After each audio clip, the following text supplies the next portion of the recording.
नमस्ते प्यारे बच्चों, कैसे हैं आप सब। उम्मीद है आप सब अच्छे होंगे। चलिए शुरू करते हैं आज की पहली वर्कशीट। आज दिन है सोमवार और तारीख है 19 अप्रैल 2021। और जैसा कि आपको पता है कि हफ्ते के पहले दिन यानी कि सोमवार को दो अलग अलग विषयों की वर्कशीट्स आती हैं। तो ये हमारी पहली वर्कशीट है, हिंदी की कार्यपत्रिका है, इसका नंबर है 13A। चलिए शुरू करते हैं आज की वर्कशीट। आज हम अपनी किताब के पहले पाठ राख की रस्सी को बोलकर पढ़ते हैं और जानने की कोशिश करते हैं कि क्या राख की रस्सी सच में होती है। तो बच्चों, रस्सी एक संज्ञा शब्द है। आज हम पाठ में आए संज्ञा शब्दों के बारे में कुछ बातें करेंगे। हम पढ़ चुके हैं कि किसी व्यक्ति, वस्तु, स्थान या भाव के नाम को संज्ञा कहते हैं। तो चलिए शुरू करते हैं संज्ञा के भेद। संज्ञा का पहला भेद है व्यक्तिवाचक संज्ञा। वह संज्ञा शब्द जिससे जो किसी का नाम होता है, जैसे कि मोहन, शेर, केला, बिल्ली, बाजरा। ये सब या तो इंसान के, जानवर के, फल, सब्जी, अनाज और स्थान के नाम हैं। दूसरा है जातिवाचक संज्ञा। जातिवाचक संज्ञा जैसे जानवर, फल, शहर, अनाज आदि, यानी कि जो किसी समूह का नाम है। ऐसे ही भाववाचक संज्ञा जैसे कि मोटापा, अच्छाई, बचपन, चालाकी आदि, जिन्हें हम केवल महसूस कर सकते हैं। अब आते हैं पहले प्रश्न पर। निम्नलिखित जातिवाचक संज्ञा शब्दों के लिए तीन व्यक्तिवाचक संज्ञा शब्द लिखिए। अब आपको यहाँ पर पहला भाग किया करके दिया हुआ है। जैसे कि सबसे पहले भाग में है फूल, तो आपको यहाँ पर 3 फूलों के नाम दिए गए हैं, गुलाब, कमल, सूरजमुखी। अगला है फल, तो आपको ऐसे ही 3 फलों के नाम लिखने हैं। फिर है पक्षी, आपको यहाँ पर 3 पक्षियों के नाम लिखने हैं।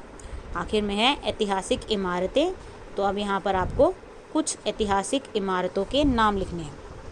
प्रश्न 2, नीचे लिखी गई पंक्तियों को ध्यान से पढ़िए और उनमें आए संज्ञा, व्यक्तिवाचक, जातिवाचक या भाववाचक शब्दों को छांटकर अपनी कॉपी में लिखिए। लोम्पोगार तिब्बत के राजा सोनगवसेन गाम्पो के मंत्री थे। एक दिन लोम्पोगार ने अपने बेटे को 100 भेड़ें देकर शहर भेजा। शहर में उसे एक लड़की मिली जिसने लोम्पोगार के बेटे की मदद की। लोम्पोगार उस लड़की की समझदारी को परखना चाहते थे, इसीलिए उन्होंने उसे राख की रस्सी बनाने को कहा। लड़की ने अपनी समझदारी से राख की रस्सी बना दी। लड़की की समझदारी के आगे उनकी चालाकी धरी रह गई। तो आपको इस पूरे अनुच्छेद में से वो शब्द छांटने हैं जो व्यक्तिवाचक, जातिवाचक या भाववाचक संज्ञा हों। जैसे कि पहली लाइन में है लोम्पोगार व्यक्तिवाचक संज्ञा, तिब्बत व्यक्तिवाचक संज्ञा, राजा सोनगवसेन गाम्पो व्यक्तिवाचक संज्ञा, मंत्री जातिवाचक संज्ञा। तो इसी तरह से आप पूरे ही अनुच्छेद में से अलग अलग संज्ञा शब्दों को छांट कर लिखेंगे। लेकिन जब आप कॉपी में लिखेंगे तो व्यक्तिवाचक की अलग लाइन बनाएंगे, जातिवाचक की अलग लाइन बनाएंगे और भाववाचक संज्ञा की अलग लाइन बनाएंगे। तो ये है आपकी आज की वर्कशीट। अभिभावकों के लिए सुझाव है, अपने आसपास की वस्तुओं, व्यक्तियों के नाम बोलिए व बच्चे से खेल खेल में पूछें कि यह नाम व्यक्तिवाचक संज्ञा हैं या जातिवाचक संज्ञा। तो चलिए अब बढ़ते हैं हम आज की दूसरी वर्कशीट की तरफ। वर्कशीट आपकी ईवीएस की वर्कशीट है जिसका नंबर है 13B। इस वर्कशीट में हम बात करने वाली हैं खाने को खाने से लेकर पचाने तक की। तो प्यारे बच्चों, अपने मनपसंद खाने का नाम सुनते ही हमारे मुंह में पानी आ जाता है और हम मनपसंद खाने को गप से मुंह में डाल लेते हैं। क्या आपने कभी ऐसा सोचा है कि मुंह में खाना डालने के बाद खाना कहाँ जाता है? आइए नीचे दी गई कविता के माध्यम से हम लोग अपने शरीर के पाचन तंत्र के बारे में जानते हैं।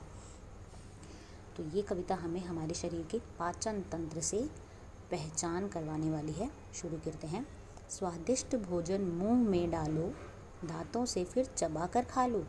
खाते खाते आई लार, खाना चला ग्रास नली के पार। खाना धीरे धीरे नीचे उतर आए, पेट में जाकर पेट भर जाए। छोटी आंत खाना पचाए, पचके खाना आगे जाए। बड़ी आंत से होते होते मल द्वार अपचित भोजन बाहर भगाए। तो इस कविता के माध्यम से हमें ये पता चलता है कि हम अपना खाना मुंह में डालते हैं, जिसको दांतों से चबाया जाता है और फिर उसमें मिल जाती है लार, और उसके वजह से खाना और ज़्यादा मुलायम और ज़्यादा सॉफ्ट होता चला जाता है और आसानी से हमारी ग्रास नली से होते हुए हमारे पेट में आ जाता है। पेट में उसमें तरह तरह के पाचक रस उसमें मिल जाते हैं और उसे पचाने का काम करते हैं।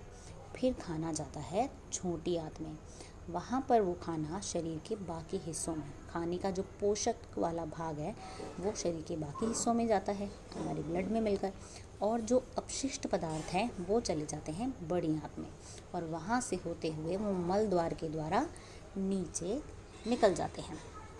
तो ये है हमारे शरीर के डाइजेस्टिव सिस्टम यानी कि पाचन तंत्र की कविता। कविता के आधार पर पाचन तंत्र से संबंधित अंगों के नाम क्रम अनुसार लिखिए। तो आप देख सकते हैं 1 से लेकर 6 तक की गिनती में पाचन तंत्र के अंगों पर निशान लगाया गया है और कविता के माध्यम से आप उनके अंगों की पहचान करके उनका नाम लिख सकते हैं। नंबर 1 मुंह, नंबर 2 ग्रास नली, नंबर 3 पेट, नंबर 4 छोटी आंत, नंबर 5 मल द्वार, नंबर 6 बड़ी आंत। आसानी से कैसे पहचान लिया? क्योंकि कविता में सबके चित्र दिए गए हैं। तो आपने ऊपर दी गई कविता में सीखा कि पाचन क्रिया में बहुत से अंग सहायता करते हैं। प्रत्येक अंग का मिलान उसके द्वारा किए जाने वाले कार्यों से कीजिए। तो हम यहाँ पर एक हिस्से में आपको अंगों के नाम दिए गए हैं, जैसे कि मुंह, ग्रास नली, पेट, छोटी आंत, बड़ी आंत और मलद्वार, और सामने अलग अलग कार्य दिए गए हैं। चलिए एक एक करके सभी कार्यों को पढ़ लेते हैं। यहाँ भोजन अवशोषित किया जाता है। ब, इसके द्वारा अपचित भोजन शरीर के बाहर निकाला जाता है। स, इसके द्वारा भोजन पेट में जाता है। द, इसमें भोजन के टुकड़ों को छोटे छोटे टुकड़ों में तोड़ दिया जाता है। ई, इसमें पाचक रसों की सहायता से भोजन का पाचन होता है। फ, इसके द्वारा अपचित भोजन से पानी अलग किया जाता है। तो अब हमें सभी तरह के काम पता चल गए हैं, तो हम आसानी से पहचान सकते हैं कि कौन सा काम कौन सा अंग करता है। जैसे कि मुंह में क्या होता है? सबसे पहले इसमें भोजन के बड़े टुकड़ों को छोटे छोटे टुकड़ों में तोड़ दिया जाता है। तो पहले को मिलाएंगे हम द से, फिर है ग, फिर है दूसरा ग्रास नली। ग्रास नली में क्या होता है? ग्रास नली के द्वारा भोजन पेट में जाता है। तो ये हो गया हमारा दूसरा स से मिलाया गया। फिर है तीसरे पे पेट, यानी अब पेट को पेट के लिए क्या काम होता है? यहाँ पर पाचक रसों की सहायता से भोजन का पाचन होता है। तो पेट में क्या होता है? तरह तरह के रस मिलते हैं भोजन में और फिर उसको और अच्छे से पचाया जाता है। तो तीसरे को मिलाया ई से।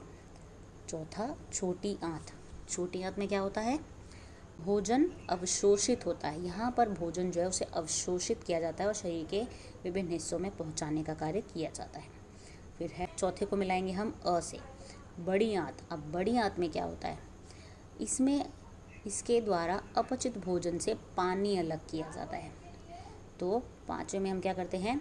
बड़ी आंत में पानी को भोजन से अपचित, जो खाना पचा नहीं है ना, उसको अलग किया जाता है।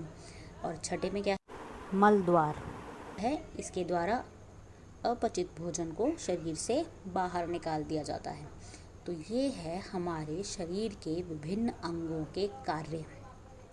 बच्चों, जब हम कहते हैं कि हमारे मनपसंद खाने को देखकर मुंह में पानी आ गया, तो क्या आप जानते हैं उस पानी को क्या कहते हैं?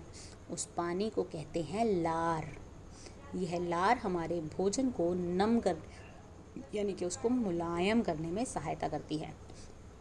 हमारे शरीर के हर हिस्से का एक महत्व है और छोटे से छोटी चीज़ भी हमारे काम की है, इसलिए हमें हमेशा अपने शरीर का ध्यान रखना चाहिए। अभिभावकों के लिए सुझाव है कि बच्चों को बताइए कि बेहतर पाचन के लिए निगलने से पहले भोजन को अच्छी तरह से चबाना चाहिए। यह है आपकी आज की दूसरी वर्कशीट। हम मिलेंगे कल, तब तक के लिए धन्यवाद।